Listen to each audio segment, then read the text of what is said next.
1 से 20 तक अभाज्य संख्याओं का योग। लिखिए।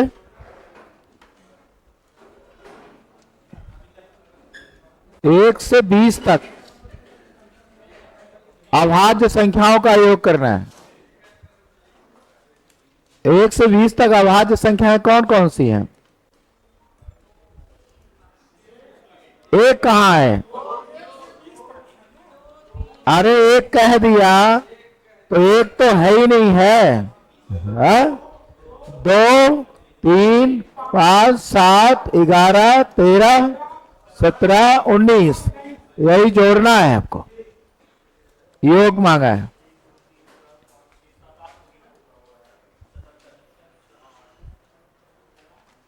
इकाई इकाई के साथ जोड़ेंगे। 9 7 16 3 19 1 20 7 27 5 3 2 3 1 4 1 5 1 7।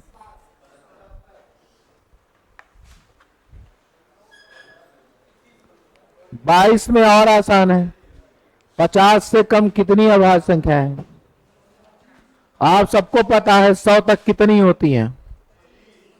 25 होती हैं। और 50 के पहले 15 होती हैं, इधर 10 होती हैं ना? जानते हैं कि नहीं? अभाज्य संख्याएं 1 से 50 के बीच में कितनी होती हैं? 15। और 50 से 100 के बीच में 10। और टोटल कितना होता है? 25। 50 से कम का मतलब 15। पता है ना सब? 2500 सब पता है। 2 से लेके कहां तक? 2 से लेके 97 तक। हाँ लिखवाए तो।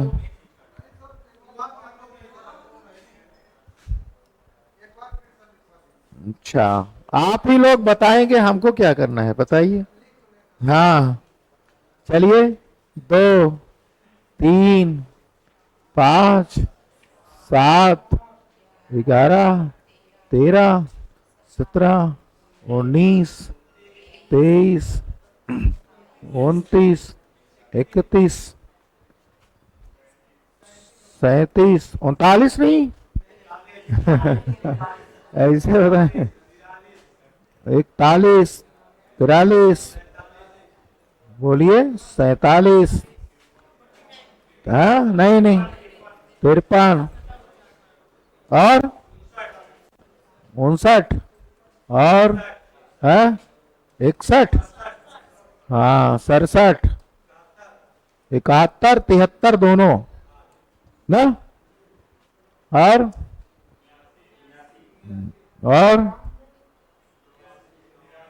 83 और 81 कट जाएगा।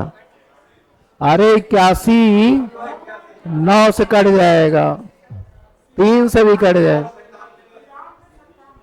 हाँ 93 कट जाएगा।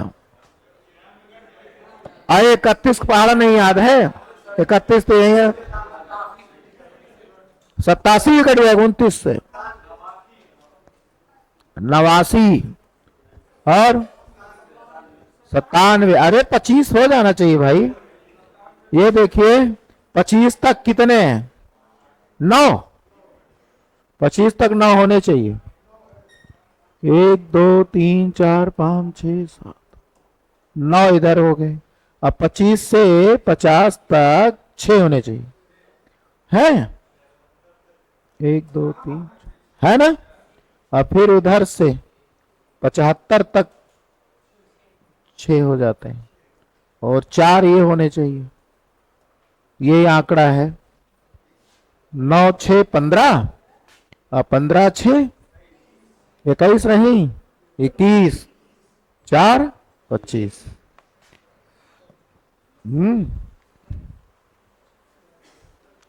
कहा था 1 से लेके वहां तक, तो सर कहे 1 भी जोड़ लीजिए क्योंकि 1 भी कहा है।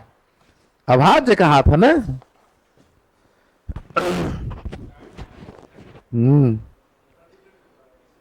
आगे चले।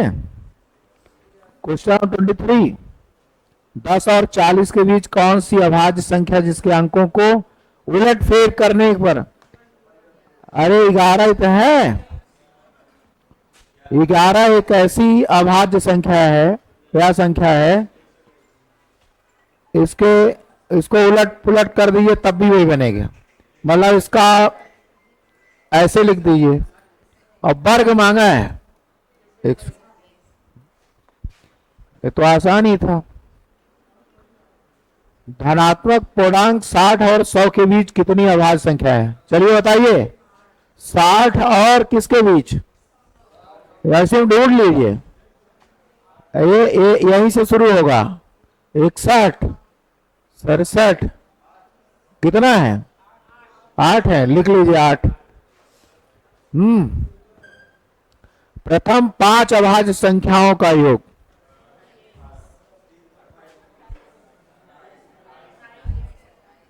28 हो गया।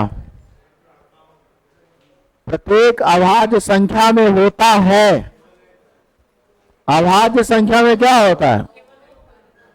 2 गुणनखंड। कितने? बस 2 गुणनखंड, एक और स्वयं का। केवल 2 गुणनखंड। कौन सा ऑप्शन? सी वाला। क्वेश्चन नंबर 26 में सी आ गए ना। 27 में वो संख्या बताएं जो अभाज्य नहीं है। दिया है 89 और, अरे इसी में देख लीजिए जो अभाज्य नहीं है। हाँ 97 तो है। 87 जो है तो बात 87 देखिए, ये 8 7 15 3 से कट जाएगा। कौन सा अभाज्य संख्या है? 79।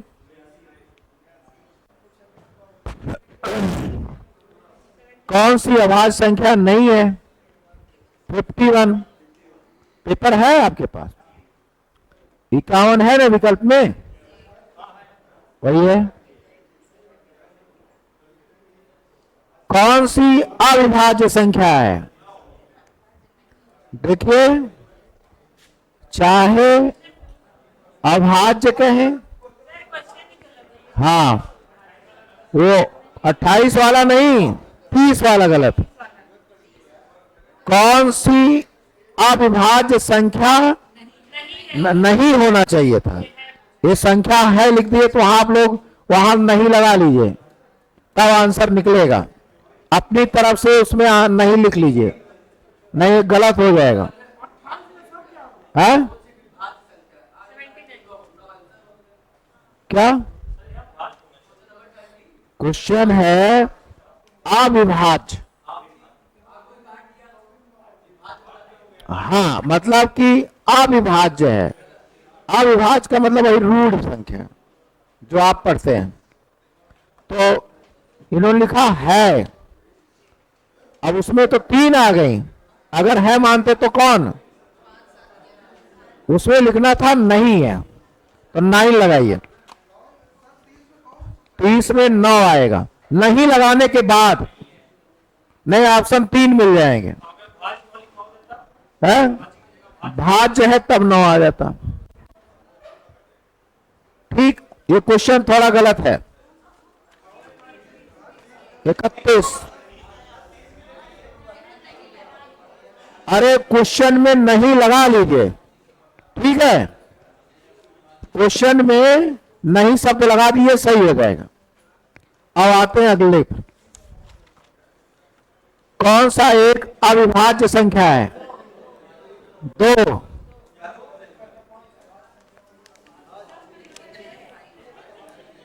31 में 2।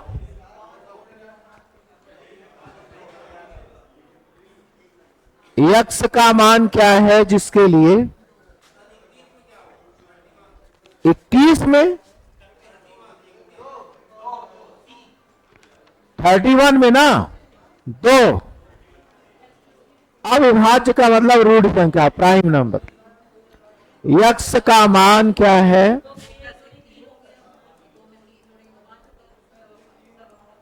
ये पूछ रहा है जिसके लिए x, x plus one, x plus three सभी क्या हो? अभाज्य हो। अब आप बताइए कोई है ऐसा शुरू के ये दो हो जाए, ये तीन हो जाए और ये पांच? ऐसा नहीं हो सकता। ये देखिए, अरे एक्स का मान दो ले लेंगे तो एक्स प्लस वन तीन होगा और एक्स प्लस थ्री तीन दो पांच, तो यही पेयर बनेगा। ये आएगा तो ये तो पेयर बना ना, लेकिन मांगा किसका? तो आंसर आप दो लगाइएगा, तीनों थोड़ी ना मांगा है। एक दूसरे के सापेक्षता अभाज्य संख्या युग्म। हाँ, पहला दिया 68 85, ये दोनों 17 से कटेंगे, ये भाज्य पेयर हैं। कैसे हैं? ये नहीं नहीं, इसको हम कह रहे हैं। और ये जो है 65 91, ये 13 के हैं, तो ये भी आपके कैसे युग में है? भाज्य। एक और है 92 85, ये एक साथ किसी नंबर से कटेंगे, तो ये आंसर लगा लीजिए, ये वाला एक साथ अविभाज्य है। अरे ये इसको आप किसी एक के अलावा किसी को किसी नंबर से नहीं डिवाइड कर सकते। कर सकते हैं। आप बताइए इसका एचसीएफ क्या आएगा? इसका पहले घटाने पर क्या आया?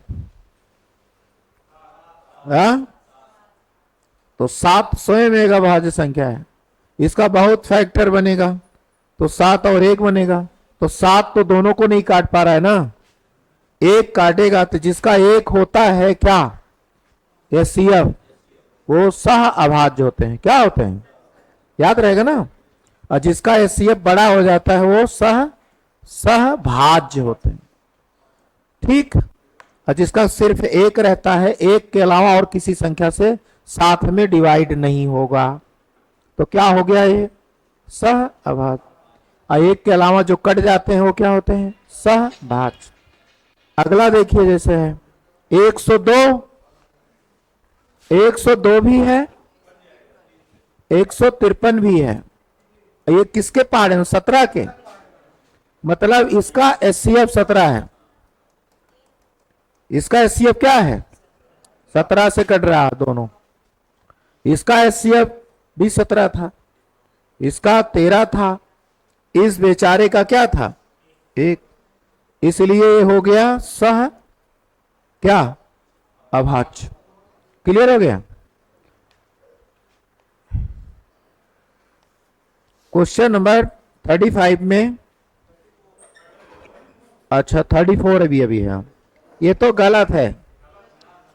युग्म में कौन सा सहभाज्य है?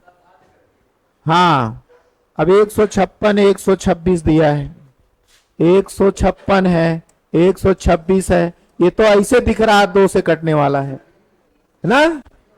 एक के अलावा किसी से कटा तो सहभाज्य माना जाता है। ठीक। और 23 और 91 है, एक कहां कट रहा है? 23 के पहाड़े में 91 कहां आता है? आता है क्या? ये तो क्या है? ये ये भी सहभाज्य हो गई।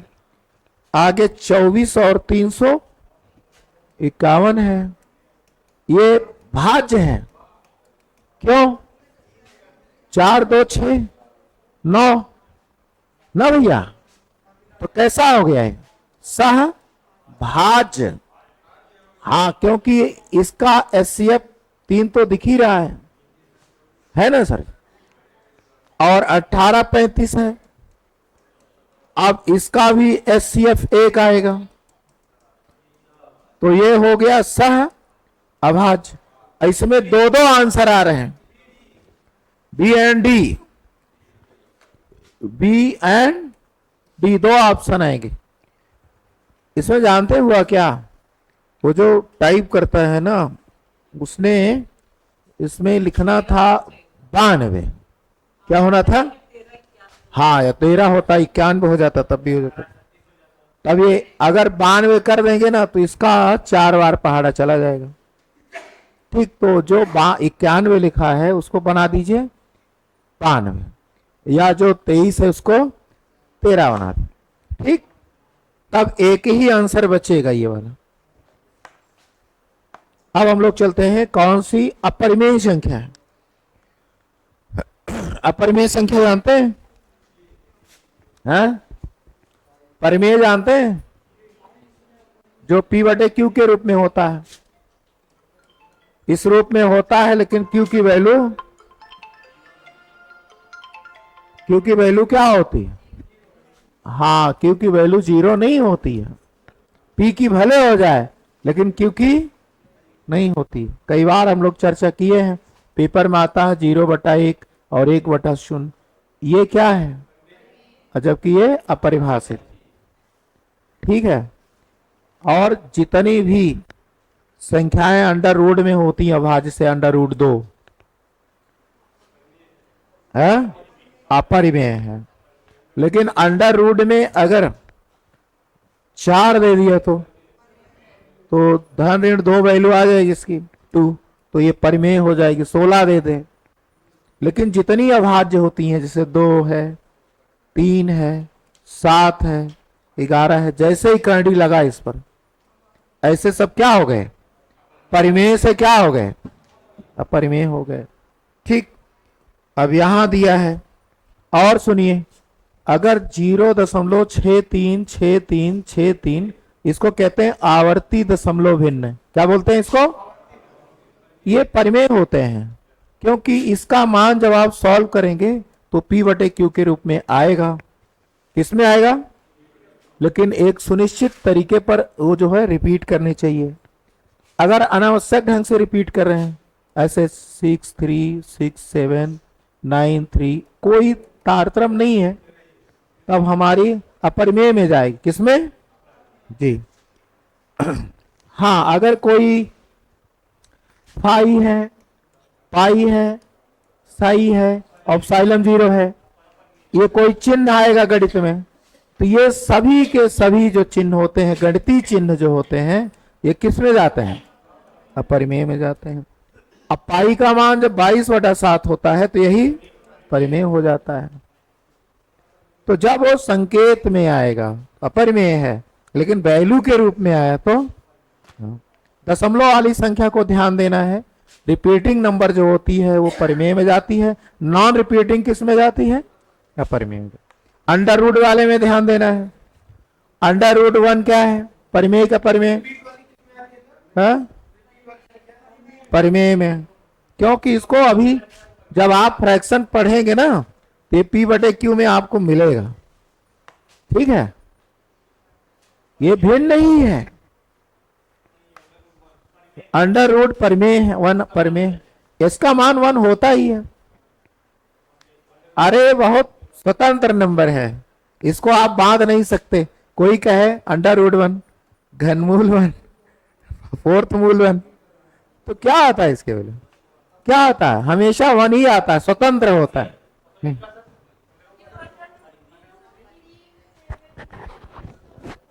हाँ, ये सब जो होते हैं, कोई भी अपरिमेय जैसे संख्याएं रहती हैं ना, परिमेय, लेकिन जैसे अंडर रूट लग जाता है वो क्या किसमें कन्वर्ट हो जाएगा, अपरिमेय, क्योंकि इसका मान कौन सा 1/0 अनडिफाइंड रहेगा, नहीं, अपरिभाषित रहेगा, अपरिभाषित रहेगा, अपरिमेय नहीं। मैंने बताया था ना सर, देखिए 1 में अगर हम 0 से भाग करेंगे तो हम चाहे जितनी बार ले जाएं, 2 बार, कितनी बार, तो ये हमेशा कभी डिवाइड करने कंडीशन में नहीं आएगा। ये केवल मान आप पाएंगे लेकिन स्थिर मान नहीं पाएंगे, इसीलिए इसको क्या कह दिया गया, अपरिभाषित। और ये क्या है, परिमेय। ठीक है, अब देखिए क्वेश्चन है 35, कौन सी परिमेय संख्या है, हाँ अपरिमेय है।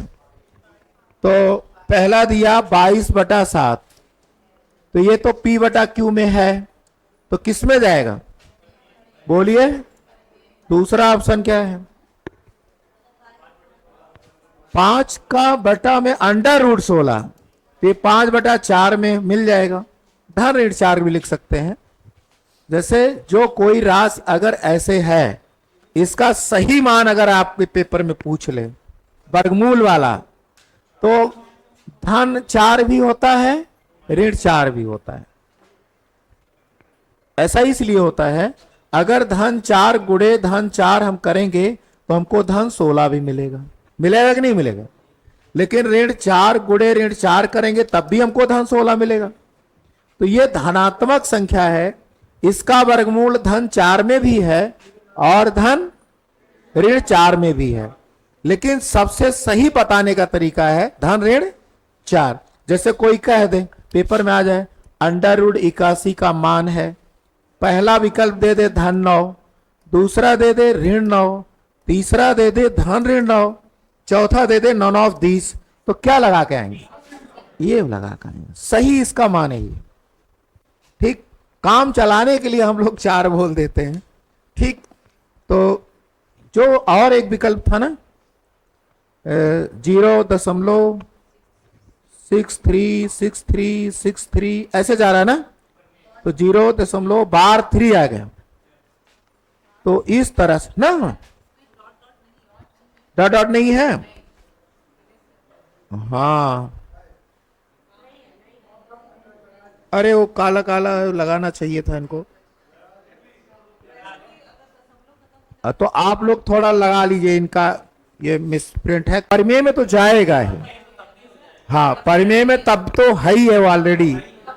तब तो अगर दशमलव के बाद ऐसे देखिए, ऐसे कुछ भी नंबर रहे बिना, अगर जाके रुक गई है कहीं, डॉट डॉट नहीं लगा, तो अपने आप में परिमेय है। अरे भाई 0.133 है, ये 133/1000 है कि नहीं, बोलिए है कि नहीं है।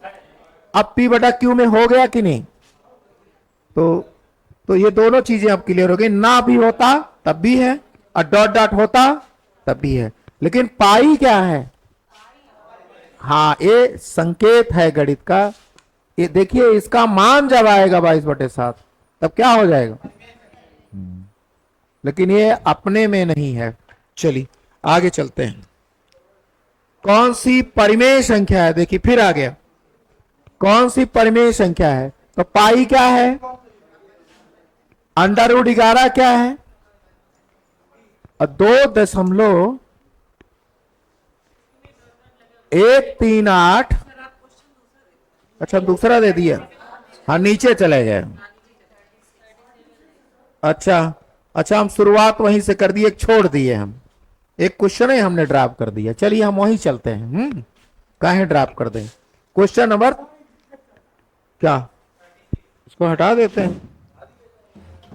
ठीक, क्या दिख रहा, हाँ हम भी सोच रहे हैं। चलिए लिखिए, अभी एक डायग्राम बनाना है ना, लिखिए डॉट डॉट डॉट एक परिमेय संख्या है ना, तो √2 क्या है, हम लोग को क्या चाहिए, परिमेय। √3, अच्छा 0.101, फिर 00, और फिर 00 के बाद 1 ना, फिर 0001। ये अपनी आदत सुधार नहीं रहे हैं, मतलब ये मनमानी चल रहा है ना, तो ये किस में चले जाएंगे। लेकिन जो बेचारा 0 क्या है, 9 है, ये हमारा क्या है, परिमेय है। क्योंकि इसको जब सॉल्व करेंगे तो 9/10 आएगा और P/Q के रूप में बन जाएगा। तो ये हो गया। अब आइए 37 पर, कौन सी परिमेय संख्या है पाई और अंडर रूट 11 2.1387 269 ... है इनमें से कोई नहीं। बढ़िया बताए आप। 38 में अपरिमेय संख्या है। 9 क्या है? परिमेय। 1/9 क्या है? परिमेय। अंडर रूट 0.9 क्या है? अरे भैया, अंडर रूट में इसका मान मिलेगा। अच्छा, हम क्या बताए थे? अगर जिस संख्या का वर्गमूल लेंगे, ध्यान से सुनिएगा, दशमलव वाली बात आधी होती है कि नहीं? अगर ये ऐसा रहा होता सर जी, ऐसा, तब तो हम निकाल लेते। 3 का वर्ग 9 का 3 और 0.3 बताते। इसमें तो एक ही स्थान है, दशमलव का आधा स्थान कभी पढ़े हैं? इसलिए हमारी क्या हो जाएगी? अपरिमेय हो जाएगी। समझ गए कि नहीं? इसमें अंतर है। बात समझे कि नहीं? दशमलव का 2 स्थान का वर्गमूल, जैसे कोई कहे इसका वर्गमूल बताइए, तो क्या बताएंगे? 0.2 बता देंगे। लेकिन अगर इसका कहेंगे तब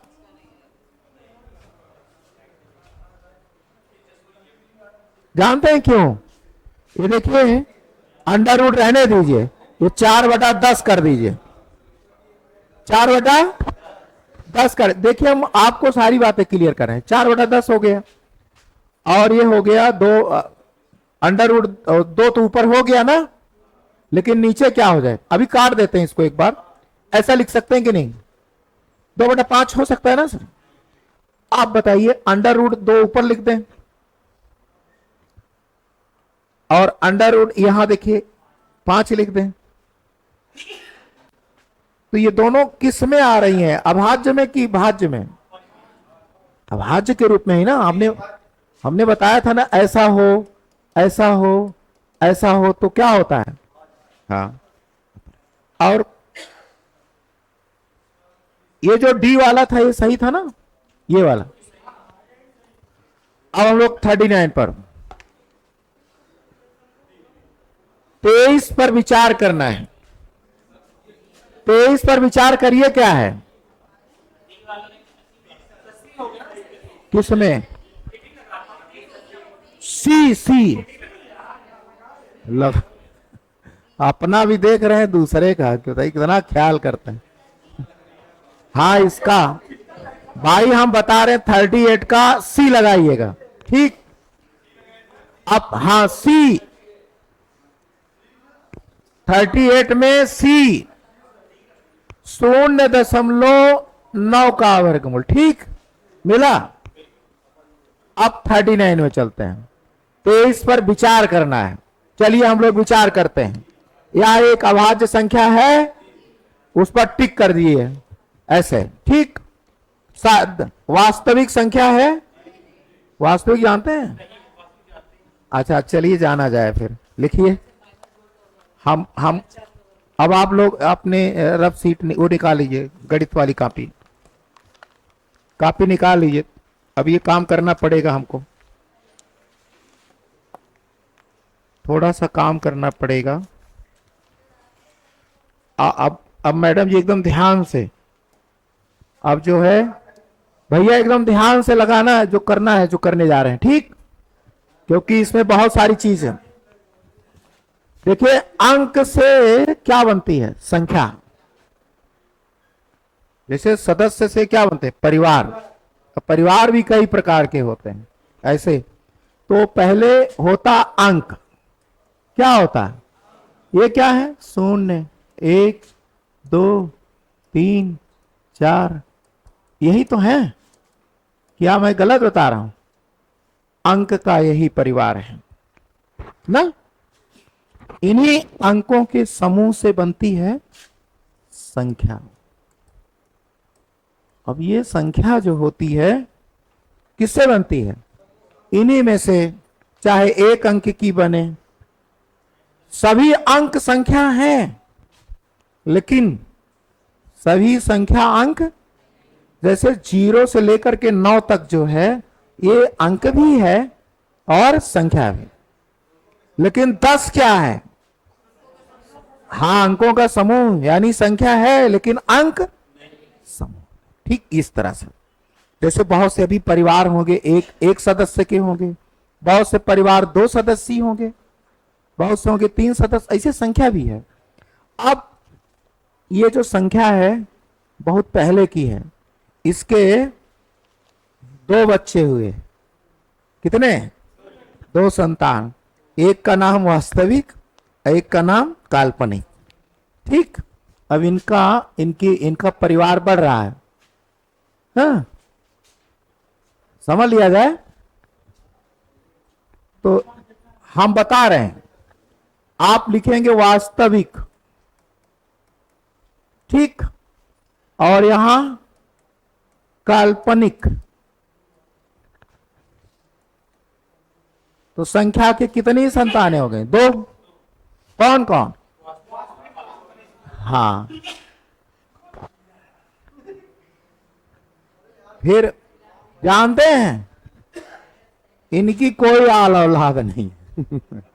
हाँ, समाज से बहिष्कृत कर दिए गए, इनकी कोई औलाद नहीं है। फिर वो जो वास्तविक बच्चा है उसके भी 2 बच्चे पैदा हुए, एक का नाम परिमेय, एक का अपरिमेय।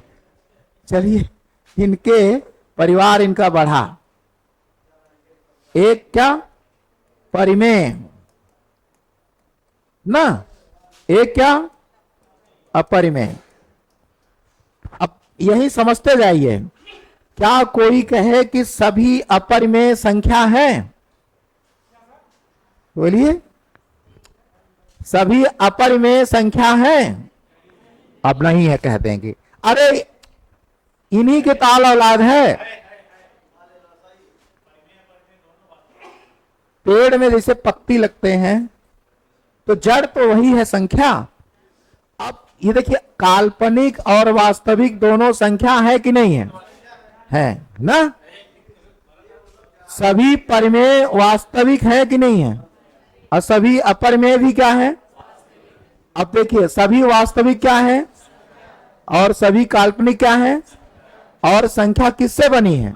अंक से, अंकों के समूह से, अंक या अंकों के समूह से। तो वो तो बहुत पुराना, पहले ये, फिर इनकी ये हुई, इनके 2 हुए, फिर इनके 2 हुए, अब फिर आगे इनका परिवार नहीं बढ़ा, इनका ये भी गए। अब इनका 2 नहीं, हम बता रहे हैं, लिखिए, इनमें लिखिए पूर्णांक। पूर्णांक, अब देखिए सभी पूर्णांक परिमेय मैंने बताया होगा आप लोगों को, बताया कि नहीं? जितने पूर्णांक हैं, पूर्णांक और भिन्न, कोई पूर्णांक भिन्न नहीं है और कोई भिन्न, पूर्णांकों के बीच में भिन्न हो सकते हैं, जैसे 4 और 5 के बीच में एकदम 4.5 होता है, जिसको हम 9/2 बोलेंगे, वो भिन्न है, क्या है? लेकिन पूर्णांक, सभी, कोई पूर्णांक भिन्न नहीं हो सकता। जैसे कोई कहे कि 16/4 क्या है? भिन्न है? नहीं, ये पूर्णांक है। क्या है? क्योंकि इसकी वैल्यू 4 आ गई। अब ये मत सोचना कि अंश और हर देखा तो हो गया, ये ऐसे नहीं चलेगा भाई, समझना पड़ेगा। इसकी वास्तविक वैल्यू क्या आई? ये भिन्न नहीं है, पूर्णांक है, ठीक है? उसी तरह से हाँ, अभी बढ़ेगा। अरे आप पूर्णांक नहीं पढ़े हैं?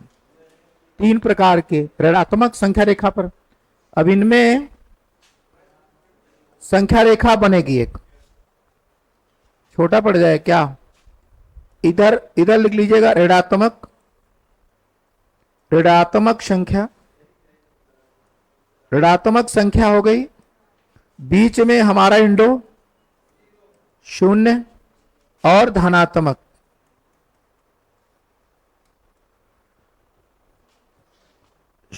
शून्य पूर्णांक है लेकिन भिन्न नहीं है। शून्य पूर्णांक है लेकिन भिन्न नहीं है। हो गया। अब ये जो धनात्मक है, ये इसका परिवार आगे बढ़ा और हमको ऊपर बनाना था, इनको हटा देते हैं, ऐसे कर देते हैं, खड़े खड़े बना देते हैं। हाँ हम बना रहे हैं, घबराइए मत। अब हम इनके ऐसे बना दे रहे हैं, ऐसे। ठीक है, समझ जाएंगे आप लोग है? धनात्मक में शून्य नहीं रहेगा, धनात्मक संख्या में शून्य नहीं रहे, कहां से चलेगा? प्राकृतिक। बोलिए, सारी प्राकृतिक संख्याएं कैसी होती हैं? धनात्मक। प्राकृतिक लिख लीजिए, सम, सम संख्या, विषम, भाज्य, अभाज्य। एक तो संपूर्ण भी पढ़े थे आप लोग, नहीं पढ़े थे?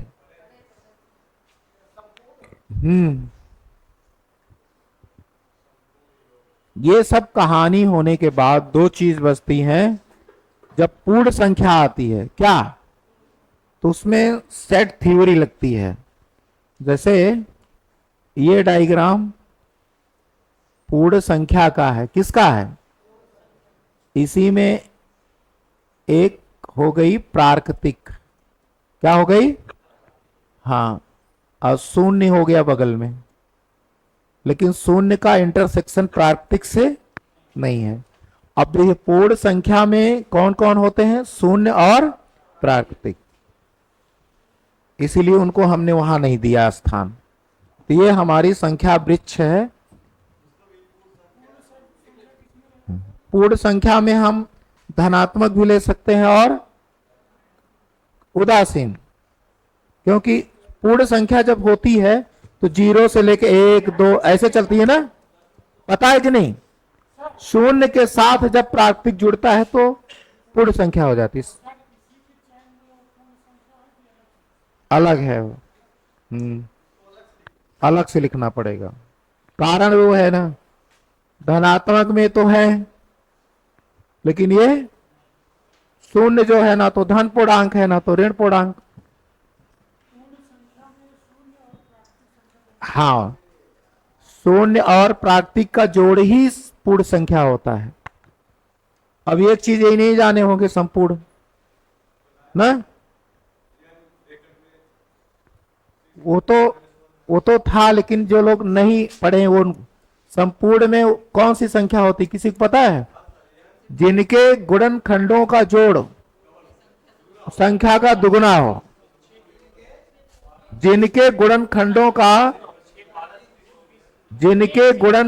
का योग संख्या का दुगुना हो, वह संपूर्ण होते हैं। परफेक्ट नंबर जैसे 6 है, 1 से कटेगा, 2 से, 3 से और 6 से। अब जोड़िए इनको, 12 आया ना जोड़, 6 दूनी 12, तो ये संपूर्ण हुई पहली। दूसरी क्या थी? 24 नहीं थे मैं, 28 थी। एक था 7, 4 भी था, 7 भी ना, हमको बहुत याद नहीं आ रहा है, यही तो था। 14, 12 से कहां कटे? 14 है, रख दे मान। सूत्र, तो सूत्र में क्या था? 2 की पावर n, 2 की power n plus 1 minus 1। n बराबर प्राकृतिक हो तो n प्लस 1 अभाज्य। हाँ, अब 2 रख दें यहां तो 2 रखने से 2 की घात, ये तो 4 हो गया, 3 8, 8 से 1 तो वही 28 आया। हाँ, अरे सही है, बड़ी मेहनत बना है भैया। 28 को आप तोड़िए, हाँ, जिससे इससे कटेगा, 1 से कटेगा, 2 से कटेगा, फिर हमको लगता है 4 से कटेगा, ये 7 से कटेगा, 14 से कटेगा, 28 से। अब जोड़ लीजिए 56 आएगा। और निकालना हो तो उनके पास चले जाओ, ये सूत्र। हाँ, एक और था, लेकिन आपसे पूछी जाती है मैम कि सबसे छोटी कौन सी है, तो 6 बता दी। कितना? बस, जिनके गुणनखंडों का जोड़ क्या होता है, 2 गुना। बस इतना ही जानना है, बाकी संख्या रेखा आप जानते रहिए। इसको इसलिए बना दिया ना, आगे देखिए क्वेश्चन में कहा है, ऐसी संख्याएं जिनके गुणनखंडों का जोड़ संख्या का दुगुना हो। अब वहां एग्जाम्पल ले लिए, 6 के गुणनखंड कौन कौन थे, यही थे। इसको जोड़े 12 आया, तो 6 दूनी, इसको जोड़े 56 आया, 28 दूना 56 है। लिखवाए तो है कई बार है, लिख लीजिए। अब हाँ, वास्तविक तो कहां, अब ये वास्तविक के ही अंग हैं सब, काल्पनिक को छोड़ दीजिए। काल्पनिक संख्या जो होती है ना, हाँ लिख लीजिए, पहले इनका लिखवा देते, आपको लिखवाते हैं, लिख लीजिए। वो जो पूछ रहे हैं संपूर्ण की बात ना, ऐसी संख्याएं, जो लोग लिखे नहीं लिखेंगे, ऐसी संख्याएं जिनके गुणनखंडों का जोड़ संख्या के योग से दुगुना हो। ऐसी संख्याएं जिनके गुणनखंडों का योग संख्या के मान से 2 गुना हो। कितना हो मनोज सिंह जी? 2 गुना। जिनके गुणनखंडों का योग संख्या का 2 गुना हो, उसे संपूर्ण संख्या कहते हैं। संख्या के गुणनखंडों का योग संख्या के कई गुना हो, उसे क्या कहेंगे?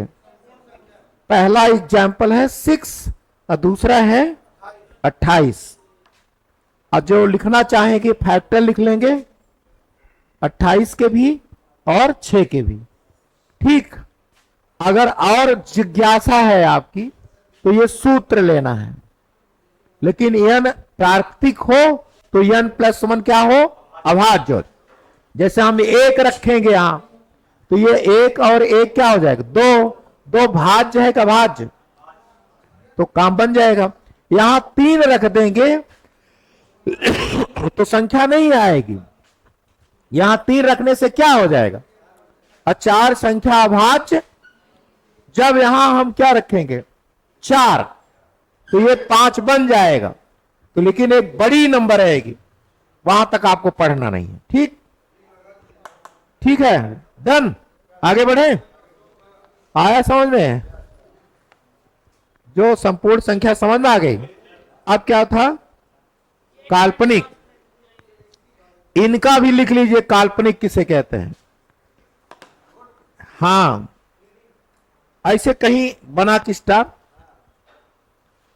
काल्पनिक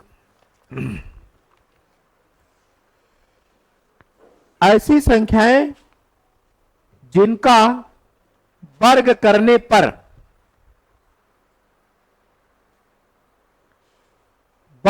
पर ऋणात्मक परिणाम प्राप्त हो। ऋणात्मक परिणाम प्राप्त हो।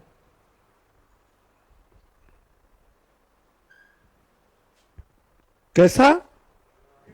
हां, तो हम बता रहे हैं, आप सुनिएगा वो कौन कौन से हो सकते हैं। जैसे कोई कहे कि √-1,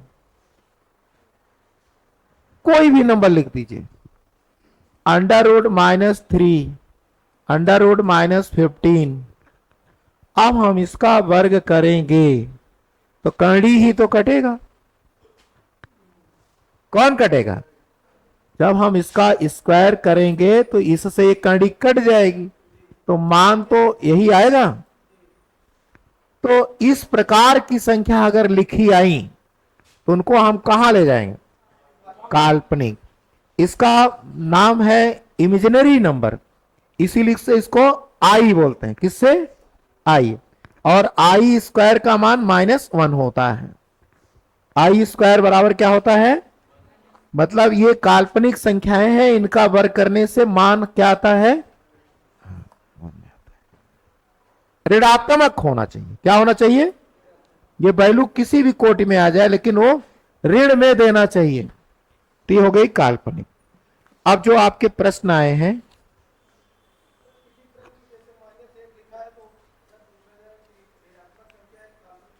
नहीं नहीं अंडर रूट लगा होना चाहिए सर, ऐसे नहीं। अगर -1 लिखा है तो ये ऑलरेडी पूर्णांक है, ऋणात्मक पूर्णांक है। बट अगर इसमें आपको ऐसे दे दिया तो आपका हाथ बंद गया, मजबूर हो गए आप, तब मत निकालना। जैसे कह दे कोई √16 का मान, -16 का मान बताइए, क्या बताएंगे, 4। अब यही तो है बेल्हा माई कृपा। अरे भैया मत बताइएगा, ये हो गई काल्पनिक।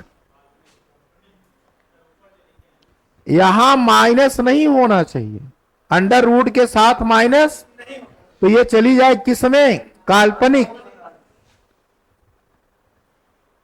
कोई भी माइनस वाली संख्या का वर्गमूल जहां लगा क्या हो जाएगा, काल्पनिक। ये जानते रहिए बस,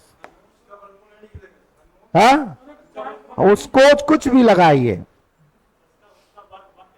माइनस का अंडर रूट घनमूल कोई मूल उसका मूल ही नहीं है, तो इसीलिए किसमें चला गया।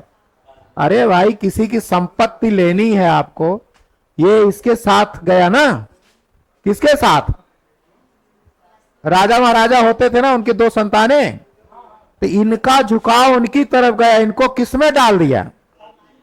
और दोनों चले होते तो कितना दिक्कत होती, एक का ही चले इतना बवाल किए हैं।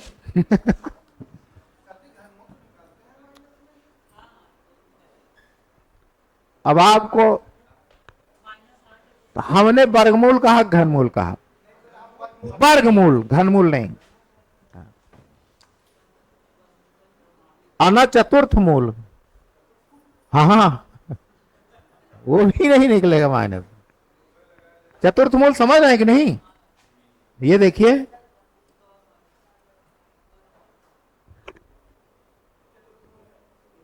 अरे मूल का मतलब, मूल जानते हैं, अभी घातांकरणी पढ़े नहीं आप। मूल उसी को कहते हैं, जैसे क्या बताएं, जैसे x की घात 1/2, मतलब x का वर्गमूल है, दूसरा मूल मांग रहा है, मतलब किस 2 संख्या से गुणा करने पर ये आधार मिलेगा, इसी को हम लोग क्या कह सकते हैं, √x, x की पावर 1/3। तीसरा मूल कौन सा, वही कहते हैं घन मूल। आप क्या कहते हैं, वर्गमूल घनमूल पढ़े, अब आगे मांग ले तब कहां से मूल लाएंगे, उसी को चतुर्थ मूल कहते हैं। तो ये आपका घन मूल हो गया। अगर x की पावर 1/4 है तो क्या है, चतुर्थ मूल है, क्या है जी। अब इसको हम लिख सकते हैं ऐसे लगा के 4, समझ में आया। यहां 4 लिखा हो तो क्या है चतुर्थ, 5 लिखा हो 5वां मूल, 6 लिखा हो 6वां मूल। हजारवां का क्या मतलब होता है, 1/, बोलिए 1/1000, 1/1000। सहस्त्रांश का क्या मतलब होता है, इस सीटेट वाले ज्यादा पूछते हैं सर। हाँ आप देखिए, शतांश, इतनी चर्चा हो रही थी ना, तो ऐसे ये शब्द होते हैं गणित में, तो मूल कहते हैं, क्या कहते हैं, तो दूसरा मूल जिसका करने पर माइनस लगा हो वो काल्पनिक हो जाती, क्या। लेकिन ये यही बेचारा खत्म हो गया, अब ये बढ़ा ही नहीं, तो गणित की कमान किसने संभाली। अब वास्तविक की भी 2 संतानें हैं, एक परिमेय एक अपरिमेय। अब ये बढ़ेगी, ये नहीं बढ़ेगी, ये सब बदमाश टाइप के थे, लड़ाई झगड़े में मर गए। हाँ हाँ